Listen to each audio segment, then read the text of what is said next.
करते हैं इसका परिपथ में दो बिंदुओं के बीच का विभवांतर हम इसे निकाल सकते हैं। एक सेल का विद्युत वाहक बल का मान ज्ञात कर सकते हैं। दो सेलों का विद्युत वाहक बल की तुलना कर सकते हैं और एक सेल का आंतरिक प्रतिरोध ज्ञात कर सकते हैं। इतने लोगों में ये विभवमापी का हम प्रयोग करते हैं और ये विभवमापी का प्रयोग करने में जो भी करते हैं उसका मान एकदम प्रमाणिक और सही प्राप्त होता है। विभवमापी की रचना अगर समझें तो विभवमापी की रचना में आप देख लीजिए कि इसमें 4 से 12 मीटर लंबा तार होता है। ये जो तार आप देख रहे हैं एसी के 4 से 12 मीटर लंबा तार होता है, यानी लंबा तार यूज किया जाता है इसमें, ठीक है, जो कांस्टेंटन और मैग्नीन का बना होता है। क्यों बना होता है? क्योंकि इन चालक तारों का विशिष्ट प्रतिरोध अधिक होता है और प्रतिरोध ताप गुणांक कम होता है, इसीलिए इसका प्रयोग करते हैं। दूसरी बात, विभवमापी में 2 परिपथ काउंट किया जाता है। एक परिपथ तो वो है जो इस एसी करंट में धारा देने के लिए बनाया जाता है, यानी जो 4 से 12 मीटर का वायर लिया जाता है विभवमापी में, उसमें जो करंट के प्रवाह को बनाए रखने के लिए इसका हम लोग प्रयोग करते हैं। यानी ये बैटरी आपको धारा देगी और इसमें चलेगा, ठीक है ना। तो इसको हम कहते हैं प्राथमिक परिपथ। और दूसरा होता है, इस परिपथ में क्या खास बात होती है कि इसमें बैटरी लगी रहती है, कुंजी लगी रहती है, धारा नियंत्रक रहता है और एसी तार श्रेणी क्रम में जुड़ा रहता है। दूसरा पार्ट जो होता है, इसमें जो दूसरा पार्ट है, ठीक है ना, विभवमापी का द्वितीय परिपथ होता है। ये बनाया जाता है तब जिसमें हम अपना प्रयोग करना चाहते हैं। जैसे सेल का विद्युत वाहक बल निकालना चाहते हैं, जैसे हमने लिखा है 1 2 3 प्रयोग, जैसे ये हमारा था, ये जो काम करने वाले होते हैं तब उसका हम द्वितीय परिपथ बनाते हैं। सेल का विद्युत वाहक बल E निकालने के लिए हमने ये परिपथ को ड्रॉ किया है, ठीक है। अब एक चीज और जानिए, विभवमापी का सिद्धांत होता है, ठीक है ना। एक विभवमापी का सिद्धांत होता है, वो आप ठीक से समझ लीजिए, शायद अच्छा समझ में आ जाएगा। तो इसमें क्या होता है, एक सर्किट अगर हम बना लेते हैं, मान लीजिए एक सर्किट हम बनाते हैं इस तरह का, ठीक ना।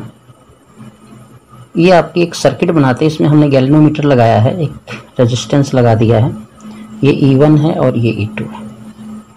इसको एक समझिए कि अगर हम I धारा निकालना चाहते हैं उस स्थिति में जब E1 बड़ा है E2 से, ठीक है, तो ऐसी कंडीशन में I जो होगा E2 माइनस E1 होगा और क्या होगा, रेजिस्टेंस होगा।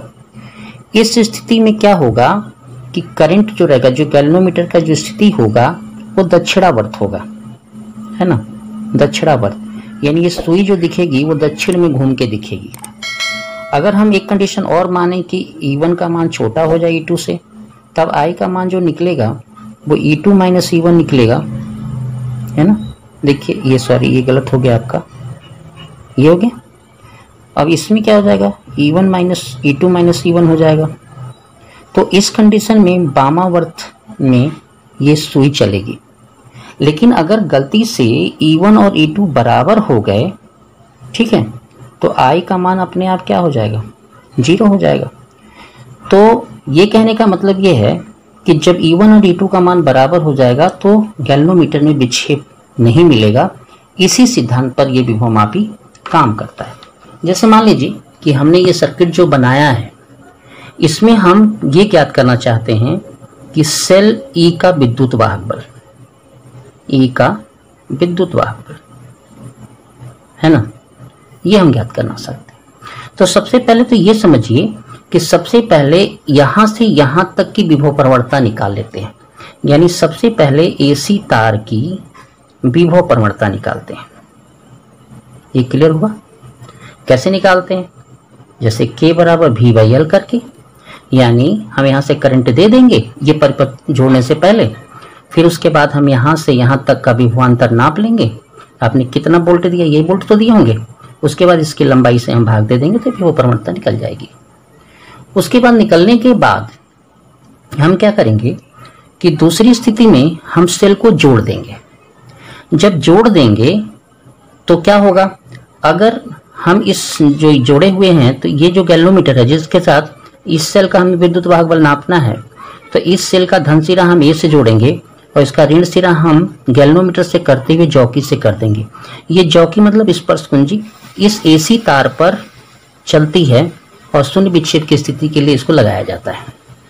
तो शो करिए कि अगर हमने मान लीजिए कि यहाँ लगाया J1 पे और यहाँ से यहाँ तक का विभवांतर अगर इसके विभवांतर से कम हुआ, ठीक है ना, तो क्या करेगा, अगर ये कम हो जाएगा तो धारा यहाँ से ऐसे निकल के जाएगी, यानी इस परिपथ में भी धारा बहेगी, जिसके कारण विक्षेप आपका शून्य नहीं मिलेगा, है ना।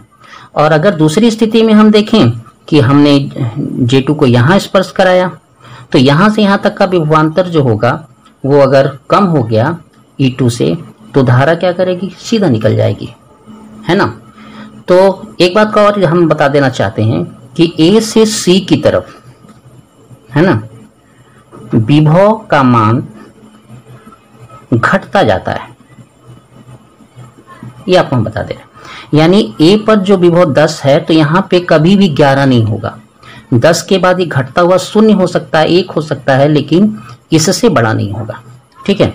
अब हम क्या करते हैं, अब करते हैं कि जॉकी को स्पर्श कराकर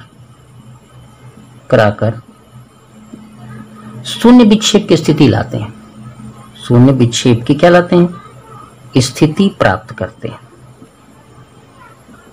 मान लीजिए कि आपका AJ में शून्य विक्षेप की स्थिति आ गई, तो AJ का विभवांतर जो होगा, अब शून्य विक्षेप में क्या होगा, अब होगा कि इस सेल का विद्युत वाहक बल और यहां से यहां तक का विभवांतर इक्वल हो जाएगा, यानी उस समय गैल्वेनोमीटर में शून्य विक्षेप की स्थिति आएगी। समझ में आ गई मेरी बात। तो उस समय AJ का जो विभवांतर होगा वो सेल के विद्युत वाहक बल के बराबर होगा, देखिए विद्युत वाहक बल के बराबर होगा। यानी हम ये कह सकते हैं कि सेल का विद्युत वाहक बल बराबर AJ का विभवांतर। ये समझ में आ गया आपको। अब AJ का विभवांतर का मतलब क्या है, जैसे हमने ये देखिए देखा, ये दिख रहा है आपको, ये दिख रहा है।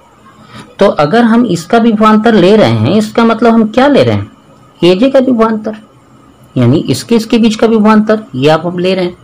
तो AJ का विभवांतर का मतलब हुआ कि K इंटू L AJ, यानी कि इस AJ की लंबाई और उस विभवमापी की विभव प्रवणता, अगर हम इसका प्रयोग कर देते हैं तो उस सेल का विद्युत वाहक बल ज्ञात हो जाएगा। ये बात आपको समझ में आ गई होगी। तो इस तरह ही पेपर में भी लिखा जाता है। तो सिद्धांत आपको हमने क्लियर कर दिया, सिद्धांत आपको कोई क्लियर करने की जरूरत नहीं है। यानी कि जब दो परिपथ अलग अलग बने हों और दोनों परिपथ का विद्युत वाहक बल अगर बराबर हो जाए या दोनों सिरों का विभवांतर बराबर हो जाए तो गैल्वेनोमीटर में विक्षेप क्या होता है, शून्य होता है। ये बात समझ में आ गई होगी आपको। अब हम देखते हैं विभवमापी की सुग्राहिता। मापी की सुग्राहिता को, सुग्राहिता कैसे काउंट करते हैं, है ना। तो याद रखिएगा एक चीज हम आपको बताते हैं, जैसे हम AC तार पर हम जब गैल्वेनोमीटर से लगी हुई जॉकी को स्पर्श कराते हैं तो जैसे हमने स्पर्श करा दिया, शून्य विक्षेप की स्थिति हमारी आ गई, यानी गैल्वेनोमीटर में शून्य विक्षेप की स्थिति है। अगर जॉकी को हम थोड़ा सा भी अगर खिसका दें, यानी मिलीमीटर में भी अगर खिसकाते हैं और ये विक्षेप खत्म हो जाता है या जितना जल्दी समाप्त हो जाता है तो उसको कहते हैं कि विभवमापी क्या है, सुग्राही है। ठीक है, यानी शून्य विक्षेप की स्थिति में जॉकी को थोड़ा स्पर्श कराने से यदि गैल्वेनोमीटर का विक्षेप बदल जाता है तो उसे हम कहते हैं विभवमापी की सुग्राहिता अच्छी है। और अगर मान लीजिए आप 5 सेंटीमीटर खिसका दिए, 2 सेंटीमीटर खिसका दिए, उसके बाद भी शून्य विक्षेप बना रह गया, इसका मतलब कि विभवमापी की सुग्राहिता अधिक नहीं है। इसी विभवमापी की सुग्राहिता को बनाने के लिए, यानी विभवमापी सुग्राही बनाने के लिए AC तार की लंबाई क्या करते हैं, हम बढ़ाते हैं या बढ़ाया जाता है। तो एक चीज याद रखिए कि विभवमापी की सुग्राहिता जो होती है, विभवमापी की सुग्राहिता, देखिए विभवमापी की सुग्राहिता उसके विभव प्रवणता के कम होने पर बढ़ती है। यानी विभवमापी की सुग्राहिता अगर हम बढ़ाना चाहते हैं तो उसकी ताप प्रवणता को क्या कर देंगे, हम कम करने की कोशिश करेंगे। और कब कम होगी, जब इस तार की लंबाई आप क्या करेंगे, बढ़ा देंगे, इस तार की लंबाई को बढ़ा देंगे। यानी कहने का मतलब ये हुआ कि यदि विभवमापी की सुग्राही बनाना चाहते हैं तो एसी तार जितना लंबा लेंगे उसका विभव प्रवणता उतना कम हो जाएगा और विभवमापी सुग्राही हो जाएगी। ठीक हो गया। यानी विभवमापी की सुग्राह्यता कैसे कर बढ़ाते हैं? तार की लंबाई बढ़ाकर। कौन सी तार की? एसी तार की, यानी प्राथमिक परिपथ के तार की लंबाई को बढ़ाकर बढ़ाते हैं। ठीक है। और ताप प्रवणता बढ़ जाती है, या हम ये कह सकते हैं कि विभव प्रवणता घटाकर। ठीक है। धन्यवाद।